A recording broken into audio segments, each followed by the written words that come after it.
మరి చూద్దాం ఒకసారి బైట్స్ ప్లే చేయండి. ప్రజాస్వామ్యంలోకి నేను ఒక ఎమ్మెల్యే అయితే రాష్ట్రానికి మేలు తప్ప అది ఎవరికి హాని కాదు.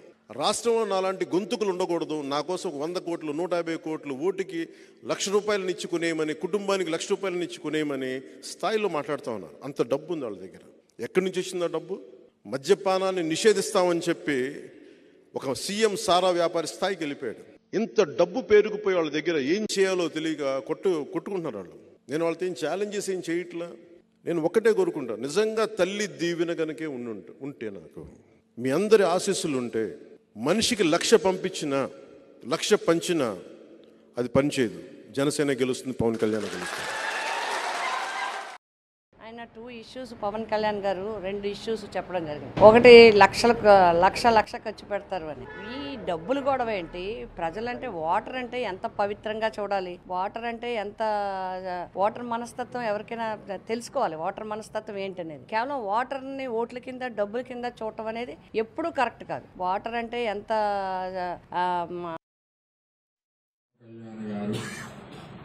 ఎంపీకి వెళ్తే మేము వెళ్ళమని కోరట్లేదు. ఒకసారి మాట ఇచ్చాక ఎట్టి పరిస్థితుల్లోనే పవన్ కళ్యాణ్ గారిని గెలిపించి తీరుతాం. ఆయన కూడా ఇక్కడే ఉండాలని కోరుకుంటున్నాం. ఒకవేళ ఆయనకి పర్సనల్గా ఎంపీకి వెళ్ళాలని ఆలోచన వచ్చినప్పుడు తెలుగుదేశం పార్టీ తరఫున నువ్వే పోటీ చేస్తామని చంద్రబాబు నాయుడు గారు తెలియజేయడం జరిగింది. నేను కూడా పవన్ కళ్యాణ్ గారు వస్తే రక్తం దారబోసి మేము కార్యకర్తలు 24 గంటలు పనిచేసి గెలిపించి చంద్రబాబు నాయుడు గారికి గిఫ్ట్గా పంపుతాం.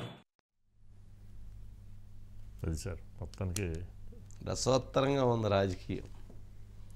సరే, ఇప్పుడు నా పవన్ కళ్యాణ్ గారు చెప్పారు కదా 1,00,000 ఖర్చు పెట్టాలనేది ఆల్రెడీ మొదలైపోయింది. అట్లాగే ఎవరైతే నాగేంద్ర, ఎవరు వంగవీటి నాగేంద్ర, తనను కూడా రాధాకి బ్రదర్ అవుతారు.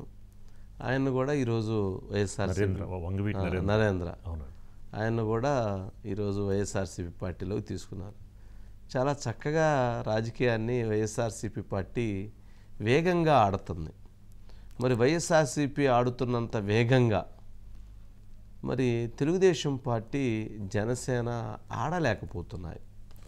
మరి ఎందుకో కారణం నాకు తెలియదు, కానీ చూస్తే పరిస్థితులను గమనిస్తే, రాజకీయ సమీకరణాలు గమనిస్తే వారు వెళుతున్నంత వేగంగా వీరంత వ్యూహాత్మకంగా వెళ్ళటం లేదు. సరే, దానికి సంబంధించి రేపు ఇంకో రోజు చక్కగా అటు 2 వాతలు ఇటు 2 వాతలు పెట్టేటువంటి ప్రయత్నాన్ని చేద్దాము. సరే Murali sir, good evening sir. Good evening Murali. ఏంటి మొత్తానికి పిఠాపురంలో శేష్ కుమార్ని, వంగాగీత గారిని మీరు జనసేనలోకి రావాలి రేపు గెలిచిన తర్వాత, నేను గెలిచిన తర్వాత అంటే వారు ఇప్పుడే శేష్ కుమార్ గారిని తీసుకొని వెళ్ళిపోయారు. ఏంటి ప్రభావం పనికిస్తుందంటావా? అంటే పిఠాపురంలో ఏ ఒక్క చిన్న అవకాశాన్ని కూడా వదులుకునే పరిస్థితిలో వైఎస్ఆర్ కాంగ్రెస్ పార్టీ లేదు సార్. ఎవరైతే శేష్ కుమార్ ఉన్నారో, శేష్ కుమార్ 2019 ఎన్నికలు అక్కడి నుంచి పోటీ చేశారు. ఆమెకి 28,000 ఓట్లు రావడం జరిగిందండి.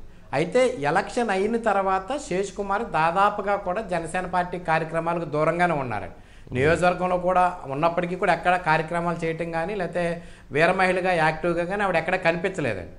సో ఇంకంటే పిఠాపురం నుంచి పవన్ కళ్యాణ్ పోటీ చేయాలని నిర్ణయించుకున్నప్పటి నుంచి కూడా అక్కడ ఉదయ సీన్ పెట్టి అక్కడ కార్యక్రమాలను స్పీడప్ చేశారు, పార్టీ కార్యాలయం ఏర్పాటు చేశారు. అయితే ఎప్పుడైతే పవన్ కళ్యాణ్ నేను అక్కడి నుంచి పోటీ చేస్తానని ప్రకటించిన తర్వాత వైఎస్ఆర్ కాంగ్రెస్ పార్టీ వ్యూహాత్మకంగా శేష్ కుమార్ని తీసుకొచ్చి గతంలో పోటీ చేసిన, అంటే ప్రస్తుత జనసేన పార్టీ నాయకురాలు అని చెప్పలేదు, 2019లో పోటీ చేసిన శేష్ కుమార్ని పార్టీలో చేర్చుకున్నారు. అంటే అక్కడ ఒక విధమైనటువంటి ఇండికేషన్ ఇచ్చే ప్రయత్నం అంటే జనసేన పార్టీ నుంచి బయటకు వచ్చేస్తున్నారు జనం, పవన్ కళ్యాణ్ అంటే ఇష్టం లేదని చెప్పే ప్రయత్నంలో భాగంగానే వంగా గీత గారు తనకున్నటువంటి రాజకీయ అనుభవంతో చేసినటువంటి ఎత్తుగడగానే మనం చూడొచ్చు సార్ దీన్ని. అయితే శేష్ కుమార్ వెళ్ళినప్పుడు శేష్ కుమార్తో పాటు ఎవరు క్యాడర్ అయితే వెళ్ళలేదు. అయితే పవన్ కళ్యాణ్కి మాత్రం ఎక్కడికి వెళ్ళినా కూడా నాయకులు లేకపోతే వీరందరికన్నా కూడా ఆయన అభిమానులు, ఆయన సైన్యము, ఆయనకున్నటువంటి క్యాడరే ఆయనకు బలం అండి. నాయకులు వెళ్ళిపోతూ ఉంటారు, వస్తూ ఉంటారు. ఆయన ఎప్పుడు నాయకుల కన్నా కూడా ఆయనకు ఉన్నటువంటి బలాన్ని నమ్ముకుంటారు. ఆ బలంతో గాజు గ్లాసుకు 10 ఎక్కువ పదే చెప్తూ ఉన్నారండి ఆయన. ఎందుకంటే ఆయనకి ఎక్కువ జన సైనికులు కానీ లేకపోతే పవన్ అభిమానులు కానీ మెగా అభిమానులు కానీ వాళ్ళ బలం చాలా ఎక్కువ అండి. వీరందరితో పాటుగా మహిళలు కూడా పవన్ కళ్యాణ్ అంటే విపరీతమైనటువంటి ఆదరాభిమానులు చూపిస్తారు. ఆ బలాన్ని ఆయన నమ్ముకున్నాడు కానీ ఎక్కడ ఒక నాయకురాలు వెళ్ళిపోయిందనో లేకపోతే ఒక నాయకుడు వెళ్ళిపోయాడని ఎప్పుడు కూడా ఆయన ఆలోచన చేయలేదండి. ఎందుకు శేష్ కుమారే కాకుండా అంతకుముందు చాలామంది సీనియర్స్ నాయకులు వెళ్ళిపోయినప్పుడు కూడా ఆయన అదే చెప్తూ ఉన్నారు, నన్ను నమ్మి వ్యవహారం నిలబెట్టినటువంటి నాయకులు ఎవరు ఏలనా కూడా లేరు అని చెప్పారండి.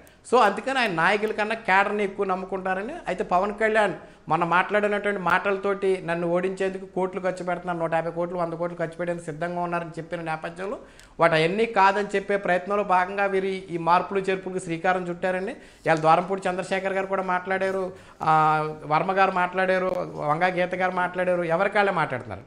అంటే 175 నియోజకవర్గాల్లో ఎన్నికలు జరుగుతున్నప్పటికీ కూడా పిఠాపురం ఎన్నికలపైనే వైఎస్ఆర్ కాంగ్రెస్ పార్టీ తీవ్రమైనటువంటి దృష్టి సారించింది. ఇప్పటి నుంచే అక్కడ ఎన్నికలు స్టార్ట్ చేసి ఎట్టి పరిస్థితుల్లోనూ కూడా పవన్ కళ్యాణ్ని నైతికంగా మానసికంగా ఆయన వీక్ చేసే ప్రయత్నాలు అయితే చేస్తుందండి. ఎందుకంటే ఎక్కడైతే కాపు సామాజిక వర్గానికి సంబంధించిన నేతలు ఉన్నారు, ముద్రగడ్డ పద్మనాభాన్ని వైఎస్ఆర్ కాంగ్రెస్ పార్టీలో చేర్చుకున్నారండి.